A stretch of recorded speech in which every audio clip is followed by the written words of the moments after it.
Titleist is set to launch a new version of their Pro V1 and Pro V1x for 2013. Now, I was on a recent trip to Dubai where I had the opportunity to see their sort of tour validation process. This is where they take the ball that they've designed and they give it to their tour professionals in these white boxes, so no markings on them so nobody can see what they are.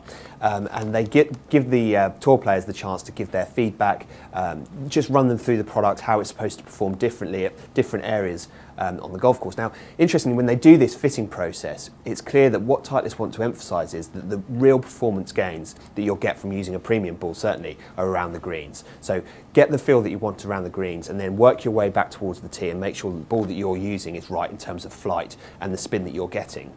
Now, for me, I've always been a Pro V1x player.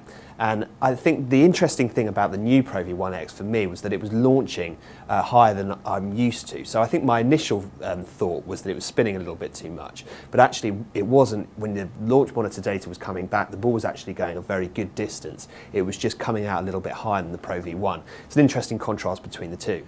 Also, what Titleist have done here is they've made real strides to improve the durability of the Pro V1 and Pro V1x. I remember way back when the Pro V1 was initially launched back in, I think it was 2001, and it was such a big difference. I mean, it was a ball that spun loads around the greens, had a great feel, but it didn't scuff up very much at all, and especially in comparison to the Bellatas that we were all playing at the time.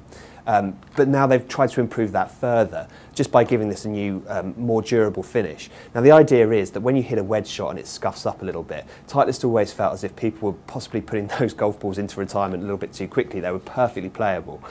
So with this new durability that they've introduced here, you shouldn't notice those scuff marks anything like as much as you did previously. I've had the chance to play these out on the golf course, and that is something that I did pick up on. So in the new Pro V1, Titleist have brought the spin produced in the long irons down a little bit, and in the Pro V1x they've introduced a little bit more spin into those shorter irons just for that little bit more control. So plenty of performance as always, as you'd expect from the new Pro V1, Pro V1x, and you'll be able to pick them up in 2013.